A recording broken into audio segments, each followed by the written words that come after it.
everyone, it's Michelle and welcome back to the Royal Daily Tea.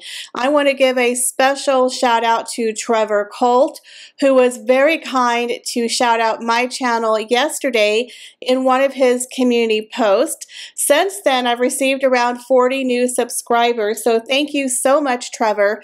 You are a definite class act and you've always been very sweet and supportive of me and my channel. Now, on my community post, I copied Trevor's post and listed quite a few royal commentators and other YouTube content creators that you should definitely go out and check out their channels, as we all need to lift up one another and show some love and support. So let's keep the gravy train of positive engagement going for all of those YouTube creators. But we have a lot of juicy royalty to get through today. So sit back and relax, grab yourself a beverage, and let's get into the Royal Daily Tea. So we have more exciting royal baby news for the Monaco royals. They are expecting 2 royal babies. Now, Princess Stephanie, who is the daughter of the late Princess Grace, her oldest son, Louis Ducrot,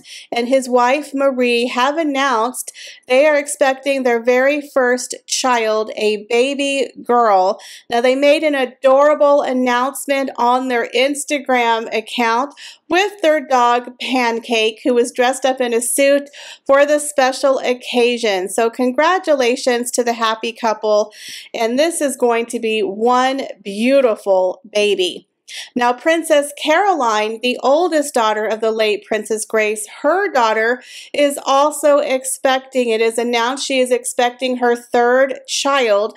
She is currently a mother to 2 young boys, and it said that she is hoping for a baby girl. So congratulations to both couples. I think those children are going to be absolutely gorgeous, and I'm sure the Monaco royals are excited to have 2 more babies in the mix. Now, again, we had Princess Eugenie, who announced her 2nd pregnancy, and I'm holding out that we'll have some more royal pregnancy announcements very soon.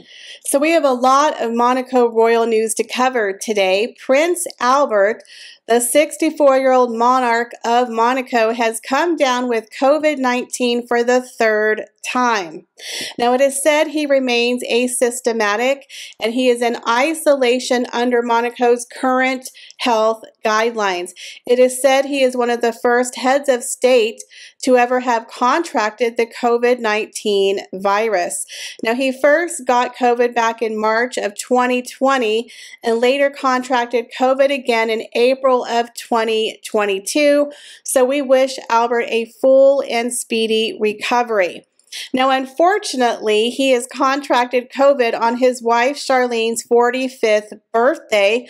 So we want to give a shout out and wish happy birthday to Princess Charlene. Now, Princess Charlene is no stranger to health problems. She has had a major 2-year health battle that kept her separated from her family for most of 2021 and for the first half of 2022.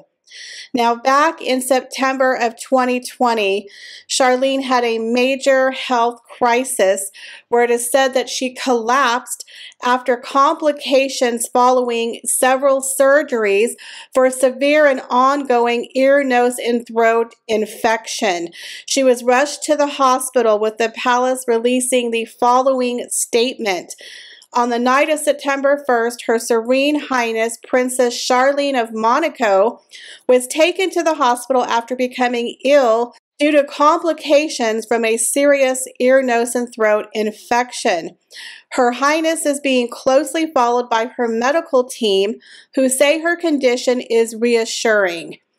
Charlene was reportedly scheduled to undergo another surgery to treat the illness that day, but it was pushed back. Now, Charlene had traveled to South Africa in 2021 to work with one of her charitable foundations, and it was during that time that she suffered another complication from yet another surgery that happened in May of 2021, where she was sidelined and could not travel.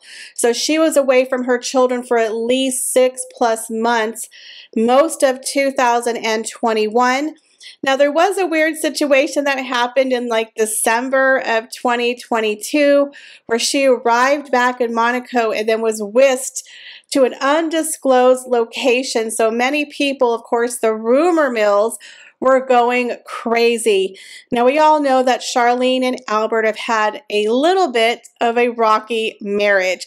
He has several children that were born to several mistresses. There was the rumor that she tried to run away on her wedding day. We've all heard the rumors. She missed her 10-year anniversary because she was in South Africa. She missed Christmas. She missed her twin's birthday, which is very sad and unfortunate. But she had arrived back in December and then wasn't seen or heard from for several months. Now, Prince Albert had said that she was suffering from extreme fatigue and that she hadn't slept well in a number of days and wasn't eating. She has lost a lot of weight. He also kind of shut down the rumor mill, saying that she didn't have COVID, it wasn't marital problems, and she certainly did not have botched plastic surgery. So now Charlene came back mid-2022 where she was out doing some royal engagements. So if you look at her, she does look like she's doing much better, and we really wish her a full and speedy recovery and a happy 45th birthday to Princess Charlene. So Liz Garbus, the director of Harry and Meghan's Netflix docuseries, is trying to pick a fight, y'all, with the firm, with Buckingham Palace. And she says they are trying to, quote, discredit the Netflix series. I think the entire world is actually discrediting your series when you have to use archival footage from other events and pretend that it actually happened to Meghan and Harry. You lost credibility there. I've never heard of a documentary series using footage from other people and then trying to pass it off as their footage. That right there should have been a complete embarrassment to you as a director, but no. You're now trying to say that the royal family is trying to discredit everything that Harry and Meghan said in the docuseries. Well, I think the entire world is already doing that for you. Now, she is saying that the royal family isn't telling the truth, that her offices had reached out to Kensington Palace to get a comment in regards to things that were being said in the docuseries. But Kensington Palace has come out and said that they received an email from a third-party production company that was not Archewell nor Netflix, and that the Prince of Wales's teams had reached out to the Sussexes and the streaming giant to verify that this was genuine, but they never got a response. Now, during the docuseries, there was a blank screen that said, quote, members of the royal family declined to comment on the content within the series. Well, that's not correct if they were trying to verify if this was an actual source. So now the palace has come out and said, quote, in the absence of this verification, we were unable to verify any response. The substance of the email we received also did not address the entire series.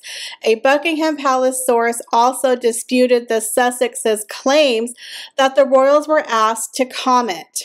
Now, the director says that she was using this platform, of course, to discuss racism and colonization within the constructs of the royal family. Now, the funny thing is Harry and Meghan themselves have now backtracked from the racist allegations against the royal family. So, sis, you're fighting this battle all by yourself because Harry and Meghan have abandoned ship because they know for a fact they have no proof to back up any of the allegations that the royal family was trying to, quote, discredit them, that they were selling stories, or that they were, in fact, racist. So you coming out attacking the palace, saying that they are not giving a comment and that they're lying about not receiving a request is BS. I stand with the royal family. I believe their side of the story because the palace would 100% want to be able to have access to give a comment. They also wanted to have access to the 60 Minutes interview and the one with Michael Strahan for Good Morning America, but they were denied access to the interviews before they aired. So the royal family could have no comment on those interviews, and they certainly were not given the right to comment on the Netflix series. I think this lady's full of it, and she's just trying to stay relevant and in the news. The sad thing is, ma'am, you've ruined your reputation by aligning yourself with Harry and Meghan, and quite frankly, the entire world has discredited this Netflix series.